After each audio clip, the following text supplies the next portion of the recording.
Selamat datang di podcast Himpunan Mahasiswa Jurusan Peternakan 2022. Salam cinta dari ujung kandang.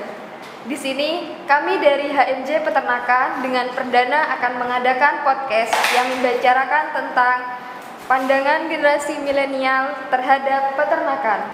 Tentunya bersama dengan seorang narasumber dan insya Allah akan memperoleh ilmu yang bermanfaat. Baiklah, sebelumnya kita sapa terlebih dahulu bintang tamu kita, yaitu Mas Misbahul. Halo Mas, selamat pagi. Halo, selamat pagi. Apa kabar nih Mas? Baik, pagi hari ini dengan menjalani aktivitas kesehariannya berjalan dengan baik.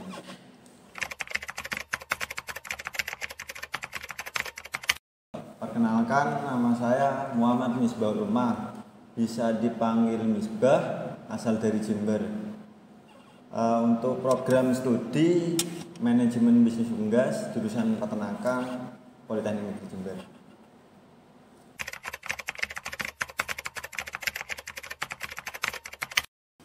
Untuk kesibukannya pagi sampai sore kuliah sebagai mestinya. Dari sore hari jam 3 sampai malam biasanya ada kegiatan di kandang di rumah. Jadi kayak aktivitas di kandang, pekerjaan di kandang, malamnya baru mengerjakan tugas dari dosen itu. Jadi untuk dalam lingkup 24 jam ya begitulah, agak monoton sih. Tapi kadang saya selipkan di reward di akhir pekan, hanya antara Sabtu sampai Minggu. Itu kasih reward lah, entah kita jalan-jalan kemana buat mengasih apresiasi dari hari Senin sampai hari Jumat.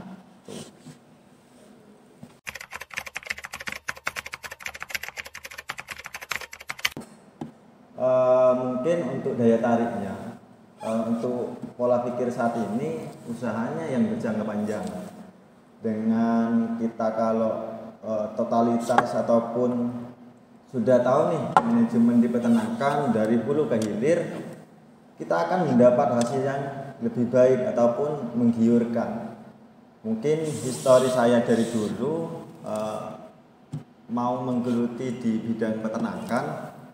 Saya dari umur 5 sampai 6 tahun sudah ke kandang.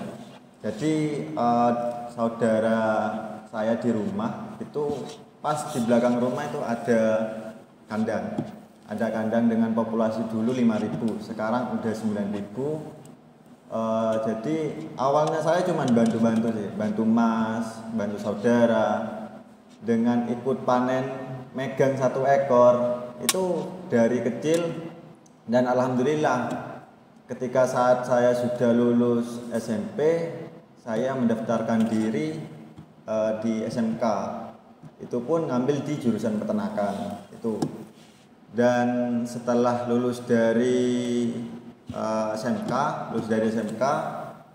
saya nggak lanjut kuliah dulu 1 tahun. Libur 1 tahun. Itu saya kerja di ayam broiler di Semarang. Namanya dulu PT Ganesha Nusantara. Itu dalam 1 tahun. Akhirnya setelah saya bekerja 1 tahun, memutuskan diri untuk berkuliah dan ngambil jurusan peternakan lagi gitu kan. Karena kalau pikiran ataupun pola pikir saya, kalau saya dari pekerjaan sudah peternakan, SMK peternakan sampai magang PKL pun saya dari peternakan, kalau kuliah pun saya ngambil jurusan bidang lain, lah kenapa dari dulu kok gak ngambil jurusan bidang lain, entah ngambil SMA, entah IPA, IPS, lain sebagainya. Itu karena di bidang peternakan sendiri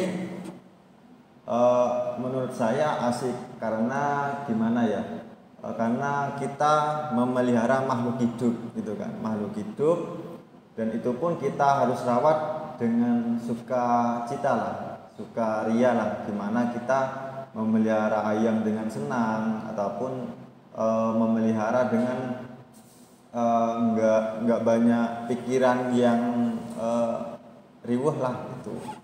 Jadi kalau kita udah kuliah sudah sibuk mikirin lain sebagainya, namun ketika saat di kandang saya sendiri mengalami kalau kuda ada di kandang itu kita udah ceria, beda. Karena kita secara nggak langsung kalau teman-teman sudah anggapannya udah nanti sering ketemu dengan ternak dan sebagainya, teman-teman nggak secara langsung akan komunikasi sama ternaknya. Meskipun pandangannya agak stres sih, tapi gimana ya, namanya juga makhluk hidup. Ya itu yang saya alami. Tuh.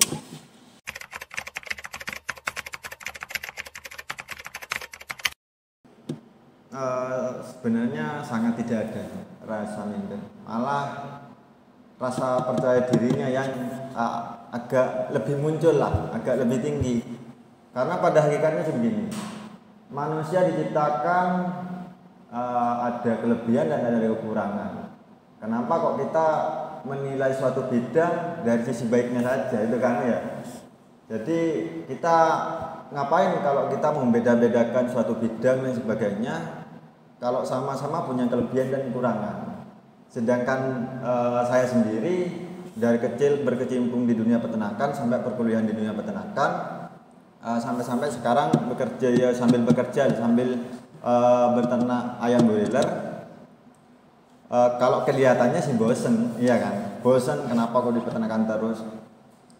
Tapi ya gimana? Itu menjadi rasa saya lebih penasaran lagi di dalam peternakan. Lebih penasaran lagi. Saya masih kurang untuk mempelajari dunia peternakan meskipun dari umur 4 tahun sampai sekarang itu. Jadi nggak pernah minder sebenarnya. Karena semua orang memakan hasil dari usaha saya sendiri, iya kan? Fried chicken atau KFC itu kan dan sebagainya, McD dengan produk-produk yang lumayan eksis ataupun lumayan besar itu dari hasil peternak sebenarnya itu, karena kebutuhan daging, susu, telur itu sangat dibutuhkan dalam setiap harinya, setiap orangnya itu, untuk pemenuhan gizinya. Ngapain kita kok minder, apalagi teman-teman sebenarnya banyak orang ngapain Misbah di rumah udah ada peternakannya, ngapain kok sekolah sampai tinggi-tinggi di bidang peternakan, itu kan pikirannya. Tapi kalau orang rumah, orang desa di rumah sebenarnya tidak berpikiran seperti itu, karena di desa saya itu hampir rata-rata mayoritas orangnya peternak itu, entah ya peternak ayam broiler ataupun peternak sapi itu. Jadi mereka, saya bertanya gimana tanggapannya peternakan sebenarnya kepada masyarakat biasanya. Oh bagus, kayak usahanya bagus, hasilnya juga bagus, itu pun buat jangka panjang, iya kan, buat jangka panjang.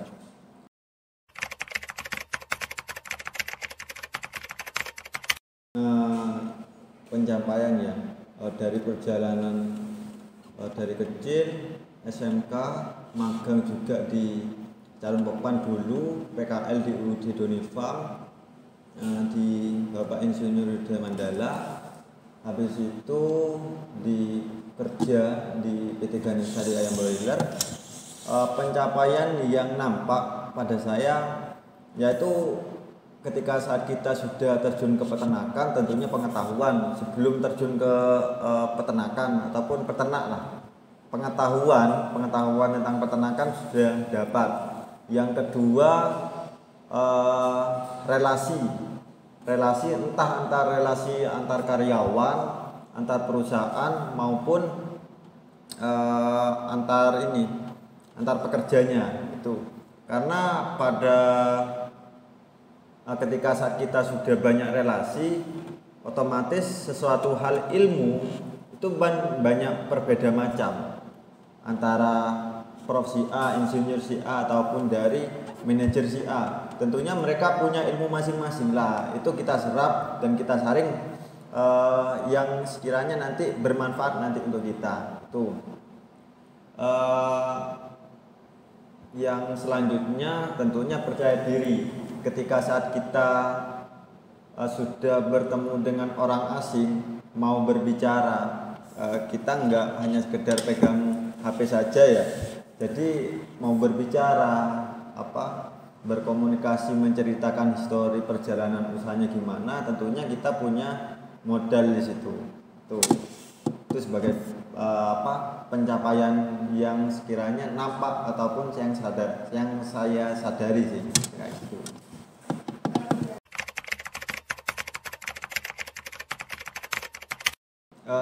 Kalau menyepelekan, saya saya tidak mau menilai dengan pendapat orang lain tentang saya terjun dunia peternakan. Itu kan saya tidak bisa menilai akan hal itu, tapi mereka tidak apa-apa menilai saya, gitu kan. Jadi saya ketika saat ada suatu hal, kenapa sih terjun dunia peternakan ataupun sudah ada di peternakan, apalagi sekolah di bidang peternakan, saya lebih kasarannya bodoh amat sih, gitu kan. Bodoh amat, karena apa yang akan saya temui di depan itu adalah perjalanan saya sekarang, itu aja.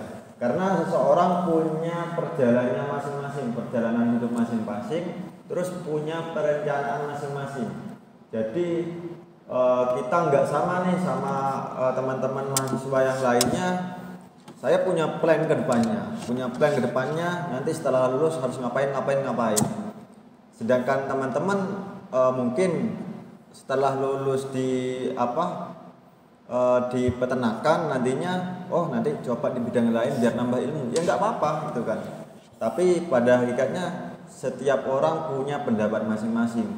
Tapi kita nggak bisa menghalangi seseorang berpendapat pada kita, tapi kita harus menerima pendapat dari orang lain, seperti itu. Tapi ya jangan memikirkan hal yang sekiranya kita nggak perlu dipikirkan sih itu. Jadi kalau kita terus memikirkan ketika saat kita menjalani masa studi, memikirkan dari pendapat orang tentang peternakan, malah kita dalam lingkup untuk belajar, untuk proses ini malah akan kehambat kayak gitu. Ya contohnya kemarin saya sempat juga kuliah ayam broiler, juga ternak jangkrik, karena saya mengalami juga agak sibuk waktu itu, akhirnya jangkriknya itu hasilnya nggak maksimal. Tuh, saya juga pernah mangut, itu sudah, karena ya agak sibuk juga sama perkuliahan, sama praktikum yang ada di kuliah. Ya, jadi untuk pembagian waktunya agak sulitan itu. Untuk kedepannya saya ingin untuk belajar di budidaya ternak cacing yang merah itu, cacing merah. Itu bagus untuk penambahan pakannya juga, karena saya juga di peternakan. Barangkali ketika saat saya mencoba untuk budidaya ataupun ternak cacing merah itu dengan memiliki kandungan yang baik, sehingga bisa saya campurkan di ayam gitu kan. Jadi untuk meningkatkan produk ataupun performa yang maksimal gitu. Jadi di dalam peternakan sendiri kita nggak monoton, maksudnya kegiatannya aja yang monoton. Kalau untuk belajarnya jangan monoton, karena meskipun kita berbeda umur, berbeda jabatan ataupun berbeda pangkat juga lah, kita harus selalu untuk belajar peternakan, karena kita mempelajari makhluk hidup. Makhluk hidup kan nggak bisa ditebak ataupun bisa berubah-ubah kan.